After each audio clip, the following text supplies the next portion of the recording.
Hey, my crafty peeps, how are you all today? I'm so happy to see everybody. I'm happy that you're here. Come in, come in. Today we have with us Miss Vanessa Brady. She is the creator behind Tried and True blog.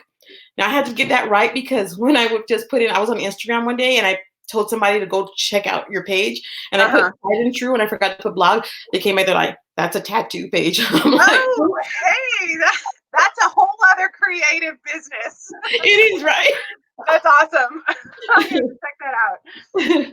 Well, we have a few people already on, so we're going to get started. Thank you, everybody, for coming in. Thank you for joining us. Again, this is Vanessa Brady. I met her on Instagram a few months ago, and the awesome thing, the amazing thing that I love is that she's from my hometown where I live. She is here in El Paso, Texas, which is really cool. There's other places to go. California, you're going to find, especially any city, you're going to find bloggers that know each other. This is the only blogger I know, the first influencer that I've met here in El Paso, and so this is really special for me. So Vanessa, welcome. Thank you for having me. I was just as excited to find somebody else, another crafty blogger from El Paso. There's not very many of us, so we gotta stick together. We gotta stick together. If you guys don't know, Vanessa has an Instagram page, like I told you guys. It is tried and true blog, right? That's right. That's right. Okay, so that you guys can check that out later. I'm going to show you guys a little bit later. You guys throw her some hearts. Let her know how happy you are to see her here. Let me see those hearts fly. Let's get going. So the first thing I want to ask you, Vanessa, you're from El Paso. I'm from El Paso.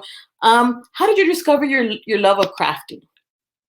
Oh, I think, it has to go all the way back. We're going all the way back. My mom is really creative. My grandmother's creative. So it's always that's just kind of what we've done. We've always been into art. They've always painted. They've always been into like some sort of handiwork. So I, I never thought that people weren't crafty.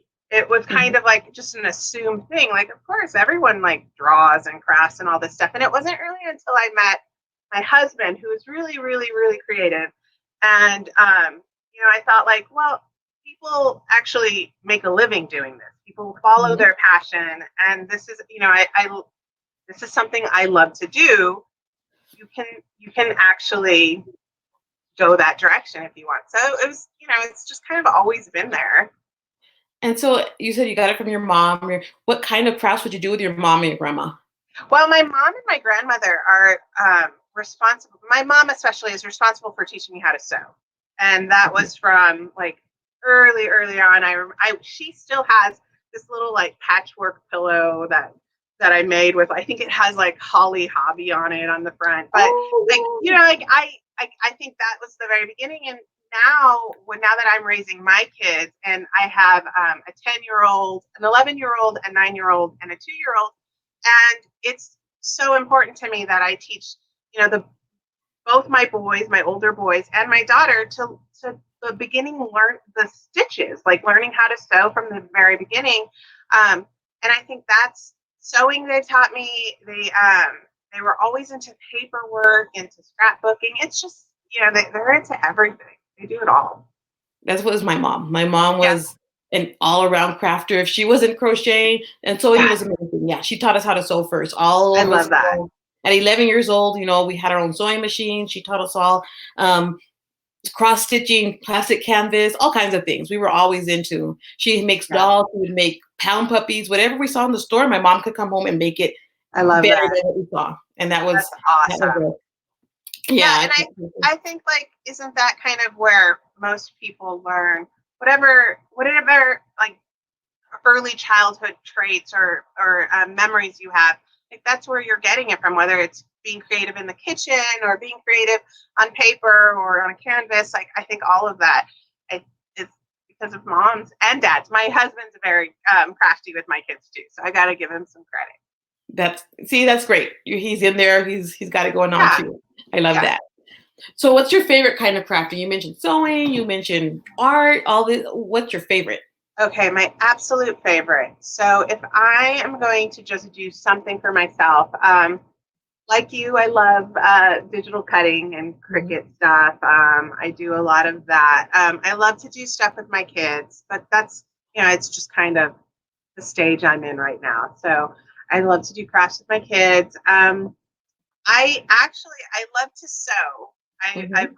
always loved sewing, and I used to have an accessories business, and I was sewing. I Oh. was making all these purses and iPod covers when iPods were a Oh, thing. So yeah. it's been a I know. It's been a long time. So I feel like as much as I love sewing, that kind of took it out of me. Like it was just constant sewing. And it's Uh-huh. not till like, a few years later that I kind of started picking it back up again. And although I took a break and now that I'm making all these masks, the face Mhm. masks, Mhm. my sewing machine's all out again and I kind of want to start sewing again. Like it's out. I might as well do something, but that'll be a little bit Yeah. later. Yeah, nothing like rekindling your first love, your old love Yeah. for a craft. So what kind of sewing machine do you have? I have like the most basic Singer. It's got no bells and whistles. I should I used to have an industrial sewing machine like the Ooh. basic, Yeah. just goes forward. But it was heavy duty enough to sew Uh-huh. through all the duck cloth that I was sewing and the webbing. Now it's just I hate to say it, just your basic Singer. I But you should know what? If it does the job, it does the job, It does. That's true. It does what it needs to. And, maybe now that I've kind of renewed this interest in again, maybe I'll splurge and buy myself a nice sewing machine. Ew, that would be a nice coming out of quarantine gift. Yeah, right. One day we'll get there. Or even a I'm still in quarantine gift. Yeah, maybe. I mean, maybe when you hit your like 60-day mark, maybe I'll buy myself a sewing Or machine. get a sewing machine. So you talked about how you had left sewing for a while. You're in phases. Where do you find your inspiration for creating?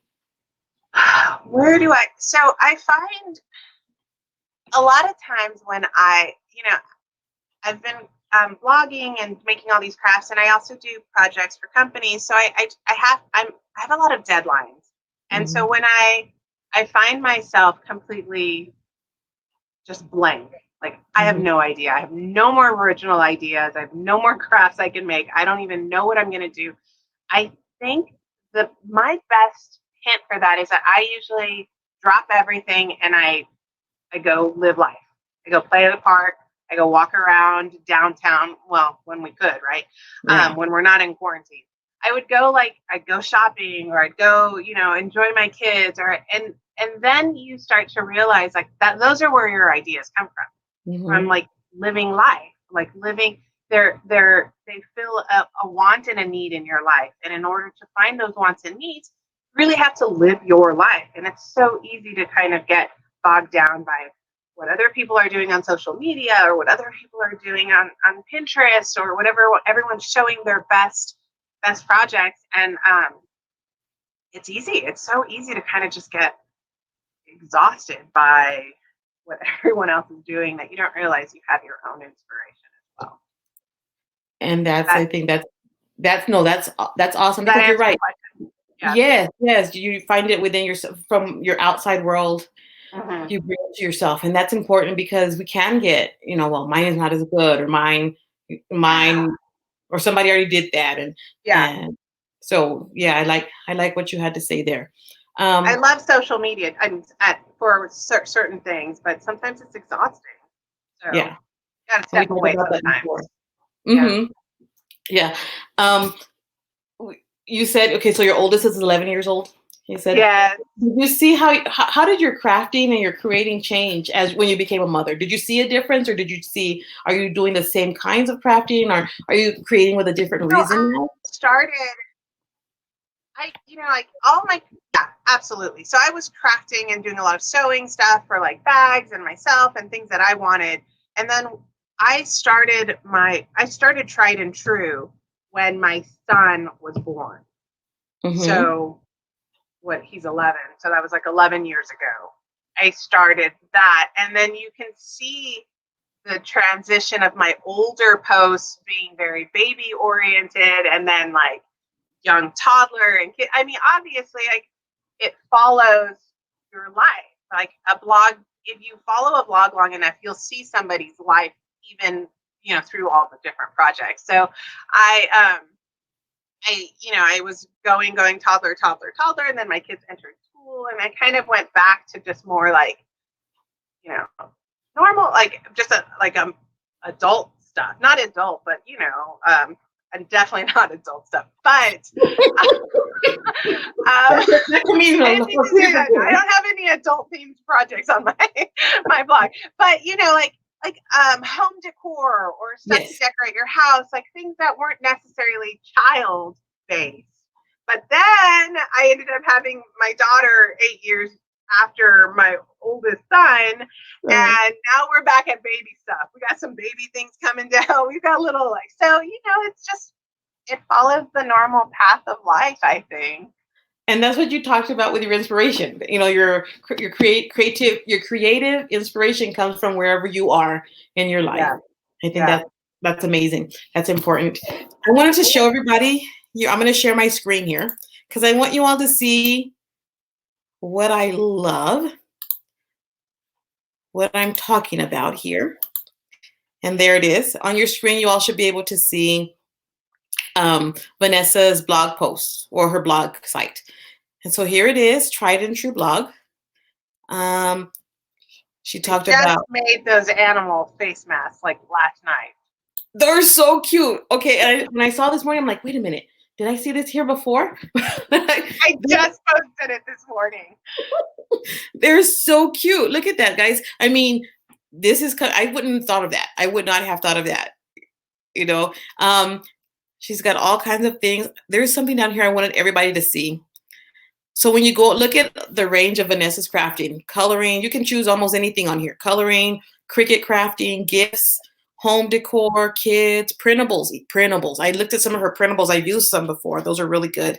Sewing and wreaths. So there's something here for almost everybody. You can even choose by holiday. There's activities for kids because that's what a lot of us are looking for now because our kids are home with us. Yeah. This was a really good one. The countdown to Disneyland. When I was following her Instagram page, she was talking about getting ready to go to Disneyland. Oh my goodness. Well, the funny thing is that I posted that, and seriously, like 2 days later, they closed down Disneyland. Oh man. And I was like, nobody's gonna need a countdown, but I've got it, so I'm gonna share it. We could change it to something else. Countdown till end of school. I don't know. We can always do it. Yeah, end of quarantine. If anybody knows, let me know. And then if you go down here, projects that she made with her Cricut, because that's really a big one. This is what I wanted people to see. These here, look at all these. This is where Vanessa has been featured, guys. Better Homes and Gardens. Who doesn't know about that magazine and that site? BuzzFeed, the Huffington Post. Oh my goodness. Apartment There, Country Living, HGTV, The Today Show, and Good Housekeeping. So when I say that I'm trying to bring you all the best of the best, I mean it. I mean, Vanessa is right there on so nice. And I mean it. I mean it. Let me see. Let me stop sharing real quick. Just come back. There we go. But that's what I wanted everyone to see. I wanted everybody to see and to know that how great you are and how amazing your blog is, and that there's a lot of people out there, just because you don't see them out on YouTube all the time, just because you're not coming across their posts when you're on Pinterest. And I think I've seen some of yours on Pinterest, but just because you don't see them all the time doesn't mean that they're not out there. And so I'd encourage everybody to just look around, discover new people that you can get inspiration from. And again, I want to thank Vanessa for coming on. Does anybody have any questions for Vanessa? Let me see if I can bring up my questions real quick. Let's see, where are we? So let me see. I'm just gonna make sure I don't miss anything. Oh, Joanna says that's what she has, a heavy duty singer. You talked about your heavy duty. Oh, yes. It shows a straight line. It doesn't have any fancy stuff, but it does the job. It does. Okay. Well, if anybody has any questions, you can always drop them in the comments. We'll get back to them. Vanessa's in our group also, so she has access to the video. Yes. You can Very answer fun. any questions you have. And again, thank you. You guys, let's give her a bunch of hearts. Let her know how much you appreciate her coming in. And we'll see you all later. Vanessa, thanks again. Thank you so much. This was fun. Thanks. Bye-bye.